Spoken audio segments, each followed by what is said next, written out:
இலக்கை நோக்கி டுவர்ட் த கோல். இந்த நிகழ்ச்சிக்கு உங்களை அன்புடன் வரவேற்கிறோம். Praise the Lord. ஆண்டவராகிய இயேசுவின் இனிய நாமத்தில் உங்கள் எல்லாருக்கும் அன்பின் வாழ்த்துக்கள்.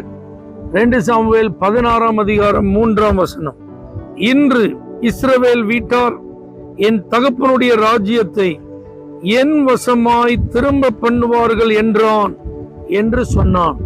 தாவீதினிடத்தில் சவுலினுடைய வேலைக்காரன் சீபா என்பவர் யோனத்தானுடைய குமாரன் மேவி போசத்தை குறித்து ஒரு பொய்யான தகவலை சொல்றார். மேவி போசேத் 2 கால்களும் முடமான நபர். தாவீது யோனத்தான் நிமித்தம் சவுல் குடும்பத்தில் யாருக்காவது நான் தயவு செய்ய இன்னும் யாராவது உயிரோடு இருக்காங்களான்னு கேட்டபோது அழைத்து வரப்பட்டவன் இந்த மேவி போசேத். தாவீது அவனை பார்த்து சொன்னா, சவுல் சொத்து எல்லாம் உனக்கு தான்ப்பா, நீ அதை எடுத்துக்கோ. இந்த சீபாவை பார்த்து சொன்னா, இவனுக்கு நீங்க எல்லாம் வேலை செஞ்சு அவனுக்கு சப்போர்ட் பண்ணுங்க. மேவி போசத்தை பார்த்து மேலும் தாவீது சொல்றா, என் டைனிங் டேபிள்ல நீ டெய்லி சாப்பிடும். இப்படி நல்ல ஒரு செல்வாக்கு மறுபடியும் இந்த மேவி போசத்துக்கு கிடைத்தது. சூழ்நிலை நிமித்தம் தாவீது அரண்மனையிலிருந்து அப்சலோமி நிமித்தம் பயந்து ஓடும் போது இந்த 2 கால் நடக்க முடியாத மனுஷன் வீட்டில் இருக்கான் மேவி போசேத். ஆனா அந்த சீபா தந்திரமா என்ன செஞ்சான் தெரியுமா? தாவீதுக்கும் அவனோடு கூட இருந்த ஜனங்களுக்கும் சாப்பாடெல்லாம் கொண்டு போனான். நிறைய கொண்டு போய் கொடுக்கும்போது தாவீது கேட்கிறான், உன் எஜமானன் எங்க, மேவி போசேத்தை எங்க? அதுக்கு இந்த மனுஷன் என்ன சொல்லியிருக்கணும்? ஐயோ பாவம், அவரு 2 காலம் நடக்க முடியாத நிலையில வீட்டில் இருக்காரு, நான் தான் இதை உங்களுக்காக என்ன செஞ்சேன், கொண்டு வந்தேன் அப்படி சொல்லியிருக்கோம். ஆனா இவன் தாவீதுட்ட ஒரு பொய் சொல்றான். மேவி போசேத் இன்றைக்கு இஸ்ரவேலர்கள் இந்த ராஜ்யபாரத்தை தாவீதின் இடத்துல இருந்து ஏன் பக்கமா திருப்புவாங்கன்னு அவன் சொன்னான். தாவீது பாருங்க, ஒரு தேவ மனுஷன் தான், ஒரு அபிஷேகம் பண்ணப்பட்ட மனுஷன் தான், பரிசுத்த ஆவியானவர் அவன் மேல தங்கி இருந்ததெல்லாம் உண்மைதான். ஆனா இந்த பொய்யான வார்த்தையை அவன் நம்பி உடனே சொல்றான், அப்போ அத்தனை சொத்துக்கள் நம்ம உனக்கு தான்ப்பா அப்படின்ட்டான். இப்ப என்ன நடக்கு? மறுபடி தாவீது அரண்மனைக்கு வரும்போது இந்த மேவி போசேத் வரான். எப்படி வரான் தெரியுமா?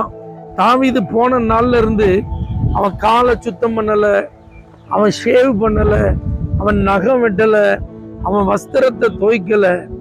அப்படிப்பட்ட நிலையில இருக்கும்போது இந்த தாவீதுக்காக, நீ ஏன் என் கூட வரல, ஏன் இப்படி என்னை எல்லாரும் விட்டுட்டு போயிட்டாங்க, பாருங்க நீங்க போன நாள்ல இருந்து நான் எப்படி இருக்கிறேன் வருத்தத்தோட.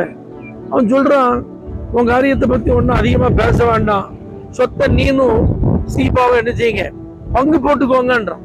என்ன ஒரு வேதனையான காரியம் பாருங்களேன். ஒண்ணுமே செய்யல, ஒரு தவறும் செய்யல, ஒரு மனுஷன் சொன்ன பொய்யை நம்பி இந்த தாவீது இப்படி ஒரு முடிவுக்கு வந்துட்டான், ஒரு தீர்ப்பை சொல்லிட்டான். இப்படி பாதிக்கப்பட்ட ஒரு மனுஷனா மேவி போசேத் அவன் சொல்றான், ஐயா எனக்கு சொத்தே வேண்டாயா, எங்க ராஜா உயிரோடு வந்துட்டாரு, அவர் நல்லபடியா இருக்கிறார், அது மட்டும் எனக்கு போதும். இவன் மனசு எப்படி இருக்கு பாத்தீங்களா? தேவ பிள்ளைகளை, இன்னைக்கும் உலகத்துல வாழ்க்கையில இப்படிப்பட்ட சில காரியங்கள் நடக்க தான் செய்யுது. நல்லவங்க நிறைய பேர் பாதிக்கப்பட்டுட்டு தான் இருக்காங்க. பொய் சொல்றவங்களுக்கு தான் இன்னைக்கு காலம் இருக்கு.